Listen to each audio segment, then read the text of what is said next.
Hola queridos jóvenes, hoy vamos a comenzar a realizar las actividades correspondientes a la semana número 10. Así que esta es la primera parte. Si tú quieres ver la continuación, queridos jóvenes, no te olvides los 5 pasos para que la puedas visualizar. 1, que te suscribas. 2, que le des clic a la campana de las notificaciones que diga todas para que YouTube te avise cuando subo la continuación. 3, que comentes. 4, que le des like. Y 5, que le compartas a tus amigos y amigas para que no se pierdan este contenido. Bien, recordemos que estamos trabajando actividades correspondientes a los protocolos. Así que toda esta semana va a ser relacionado a este tema. Hoy vamos a comenzar a realizar las actividades correspondientes a la semana número 10 en el subnivel del bachillerato. Antes de comenzar a trabajar, permítanme recordarles el objetivo de aprendizaje. Los estudiantes comprenderán que el retorno progresivo a clase implica el respeto e implementación de protocolos sanitarios en función del cuidado personal y el resto de personas, promoviendo acciones para cuidar la salud, mantener el distanciamiento y usar correctamente los insumos de protección a través de diferentes medios en el entorno próximo. Así que, queridos jóvenes, como la semana pasada ya vimos temas de salud, hoy vamos a seguir viendo acerca de protocolos para el retorno progresivo a clase, ya que muy pronto estaremos de vuelta en las aulas. Así que es importante ir conociendo cuáles serán esos protocolos sanitarios. En esta semana vamos a trabajar por un regreso seguro a nuestras actividades, protocolos sanitarios que salvan vidas, así que los vamos a ir conociendo poco a poco. En la primera actividad tenemos que leer acerca de los protocolos sanitarios que han existido a lo largo de la historia de la humanidad. Para eso lo primero que tenemos que hacer es entender, según el concepto de la Real Academia Española de la Lengua, que es el siguiente. Un protocolo es una secuencia detallada de un proceso de actuación científica, técnica, médica, etc.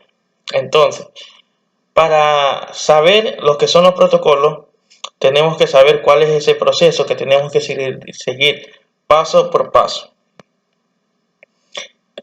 Tenemos el primer texto, ya que nos dan muchos protocolos a seguir. Luego de que leemos el primer texto, tenemos que responder las siguientes preguntas. Te comparto cómo lo realicé. ¿Qué sucede si alguien no cumple con estas medidas? La respuesta. Recuerden que las preguntas están con rojo y las respuestas están con negro. Las personas que no sigan estas recomendaciones dadas por las autoridades, por lo consiguiente, se contagiarán del virus y se enfermarán. ¿Por qué son importantes las medidas antes citadas? Son importantes ya que nos permiten saber cuáles son las acciones que debemos tomar ante la presencia de cualquier epidemia. ¿Por qué es importante la proxémica social en estos momentos? Es importante ya que al estar distanciados no permitimos que el virus que tengan otras personas nos infecte y por lo consiguiente nosotros nos infectamos. Han existido pandemias en la historia, muchas pandemias han existido en la historia de la humanidad, con saldos muy negativos que han causado millones de muertes. Esta es la primera pandemia que nosotros estamos viviendo en esta nueva década, ya que anteriormente sí han existido otras pandemias a escala mundial y han sido más mortíferas. Gracias a los avances científicos y médicos se han logrado salvar muchas vidas. Imaginémonos por un momento que estamos en el siglo XII, XIII. Imagínense sin todos los avances científicos cuánta gente no hubiera fallecido a causa del COVID-19. Gracias a los avances apenas hasta la fecha hay casi 700.000 muertos. Pero si no hubieran habido esos avances hubiera habido millones. ¿Cuáles han sido las consecuencias en las epidemias en el pasado? Por lo general, la humanidad, al no tener mucho avance científico en el pasado, las epidemias cobraron la vida de millones de personas, muchas de las cuales se hubieran salvado si tendrían acceso a las medicinas actuales. Un claro ejemplo, la peste negra, que nosotros en la actualidad habitamos con las ratas, con esa bacteria, pero no provoca tantas muertes. Apenas hay pequeños brotes que causan unas que otras muertes, pero no millones como era en el pasado. Luego tienen que leer el siguiente texto acerca de hechos históricos. Ahora deben generar mensajes cortos sobre los protocolos sanitarios. Estos pueden ser eslogans. Te comparto algunos eslogans que realicé. Los están aquí de color rojo. Si al virus queremos erradicar, los protocolos de bioseguridad debemos usar. Si mantengo siempre la prevención, nunca me contagiaré del virus. Esa es la solución. ¿Se ven? Así estos eslogans para que motiven a sus familiares y así no sufrir de la pandemia que estamos pasando. Ahora tenemos otro texto sobre los protocolos en la historia de la humanidad. Si tú te darás cuenta, ahorita actualmente muchas personas hablan acerca de protocolos, medidas a seguir, etc. Entonces, estos de aquí fueron diseñados desde, por lo general, del siglo XIV, cuando comenzó a haber la primera gran pandemia que fue la peste negra. Y los médicos, por lo general, en ese tiempo, usaban distintos tipos de protección, como traje.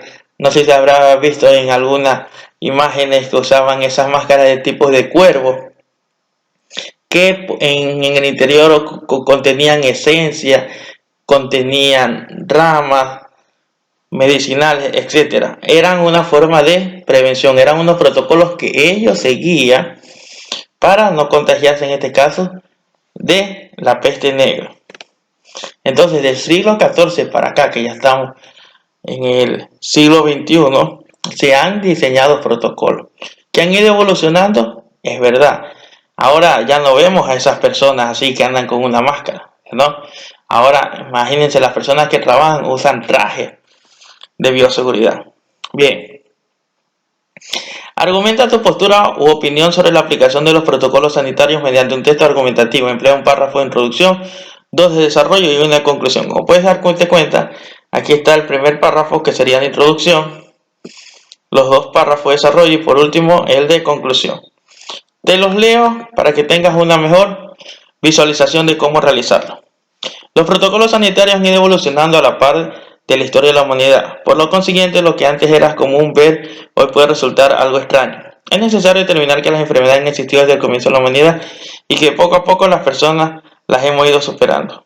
Entonces, ese es el primer párrafo, que sería el párrafo de introducción. Ahora vamos los 2 desarrollos de acuerdo a los 2 textos que acabamos de leer. Desde el siglo XIV, cuando apareció la primera gran pandemia, como fue la peste negra, los doctores tomaron mecanismos de protección para no contagiarse las enfermedades, ya que era muy alto su porcentaje de mortalidad.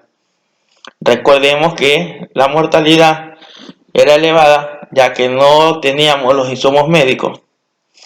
Hoy en día, todas las personas que son las encargadas de cuidarnos en los centros de salud siguen lineamientos y protocolos dados por las autoridades, para que así puedan cuidarse de mejor manera y no contagiarse de los enfermos que les pueden transmitir no contagiarse en las enfermedades que le puedan transmitir los pacientes.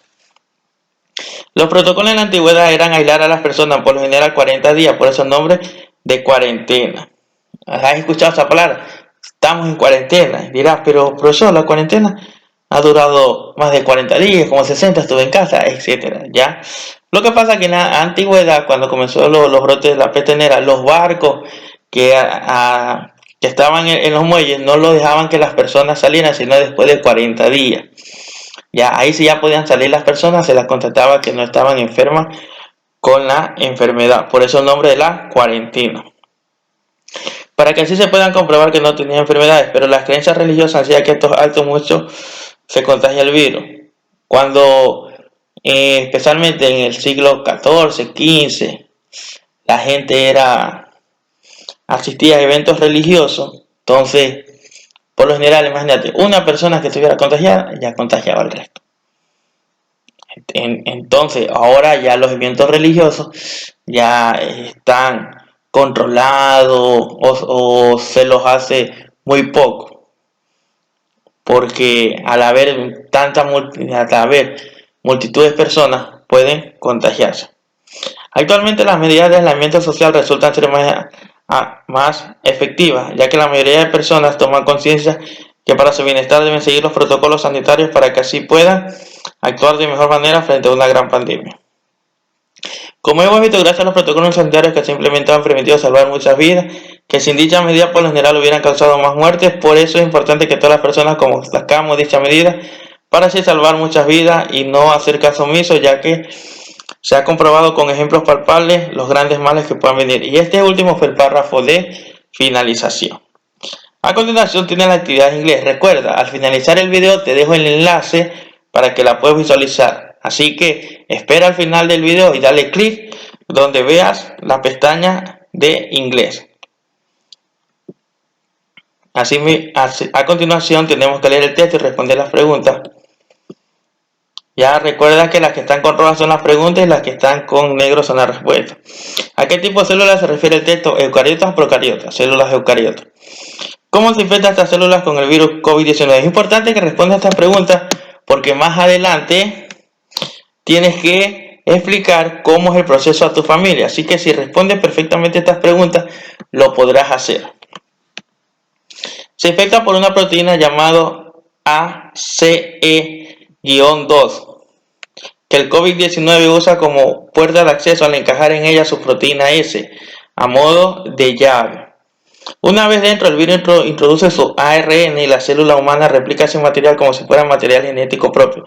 Recordemos, queridos jóvenes, que los virus necesitan de otras células para vivir y reproducirse, ya que al ser solo un material genético necesitan un cuerpo para poder realizar las funciones que hacen todos los tipos de células. ¿Por qué es importante reconocer la estructura de estas células? Es importante reconocer ya que nos permite saber cómo puede afectar un virus a las personas. ¿Qué conoces sobre las células animales? Son células que tienen tres partes bien diferenciadas, ¿ya? La membrana, el citoplasma y el núcleo, que cada uno cumple una función importante para el funcionamiento correcto de la célula. Después, tienes que ver la estructura y características y función de cada una de las partes de la célula. A continuación tienes que buscar una imagen de una célula animal e identificar la ubicación de cada uno de los elementos. Ya te comparto cómo lo realicé. Como te das cuenta que hay una célula animal y estos son cada uno de los componentes que están dentro de dicha célula. Está el núcleo, aquí está el centriolo. Da cuenta que está el citoplasma es todo este líquido que están aquí dentro los distintos componentes. Bien, luego que realices esta actividad, tienes que explicarles a tu familia cómo es ese proceso. Ya, para eso puedes guiarte con los fundamentos de una comunicación efectiva. Recordemos que para realizar una comunicación efectiva, el mensaje debe ser claro, no debe ser tan confuso. Te recomiendo que lo uses en palabras sencillas para que toda tu familia comprenda cómo es el proceso en el cual el virus entra a una célula, se replica y por lo consiguiente nos enferma. Ya, luego tienes que leer acerca del R0, que es la forma en la cual los científicos hacen estimaciones cómo es la propagación de un virus. Ya, como puedes dar cuenta aquí en el R0 por medio del número 2. Por ejemplo, una persona contagia 2, esa persona contagia 2 más y así sucesivamente va creciendo. Como te puedes dar cuenta, lo que es, según la lectura, lo que buscan los científicos, que este R0 sea menor a 1, sea lo más posible menor a 1, ya que con eso la forma de contagio disminuiría. Ahora imagínate que en vez de ser 2, sean 10, quiere decir, una persona contagia 10 y esa misma persona contagia 10 más, entonces va a una velocidad muy elevada y por lo general puede colapsar los sistemas de salud.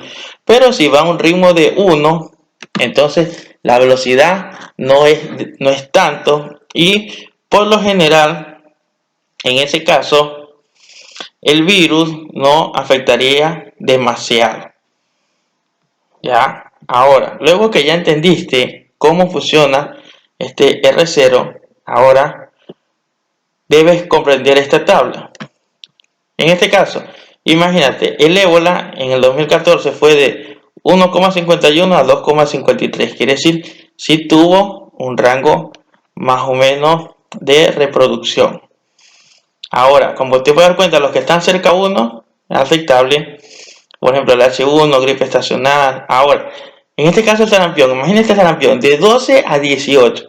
Quiere decir que si hay un brote de sarampión, la velocidad en la cual van a ser los contagios va a ser bastante rápida. Imagínate, una persona contagia a 12 y cada una de esas 12 personas contagia, un ejemplo, a 12 personas más. Quiere decir, en un rango de tiempo poco, van a haber 144 contagiados solamente con que una persona le caiga sarampión.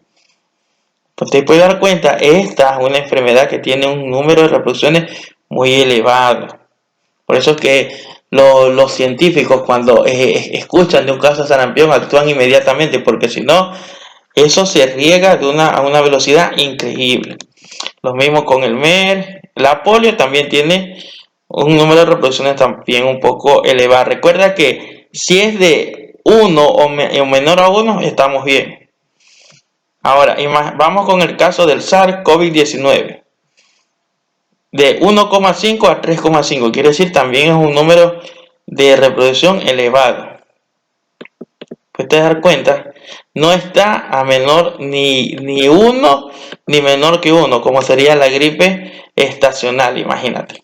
Entonces, eso es un rango muy elevado. Incluso en el primer SARS coronavirus, que fue en el año 2003 o 2004, si no me equivoco, ya 2003 o 2004, que se dio así mismo en China, incluso el rango era menor, mira, de 1 a 2,75, ahora es mayor, de 1,5 a 3,5. Bien, luego que ya entendiste esta parte, tienes que responder estas preguntas. ¿Por qué se reproduce con gran velocidad el COVID-19? Se reproduce a gran ritmo ya que al ser un virus que puede vivir en distintas superficies por un periodo de tiempo, las personas corren más riesgo de contagiarse. Por eso es importante que sigan las medidas de bioseguridad. ¿Cuál de las enfermedades vistas se reproduce con mayor velocidad? De acuerdo a la gráfica anterior, es el sarampión que se reproduce con mucha velocidad. Profesor, faltan más actividades. Es cierto, queridos jóvenes. Por eso recuerda suscribirte para que veas la continuación en el cual terminaremos el proyecto de esta semana. Y me despido, queridos jóvenes, recordándoles como siempre a todos ustedes, manos a la obra.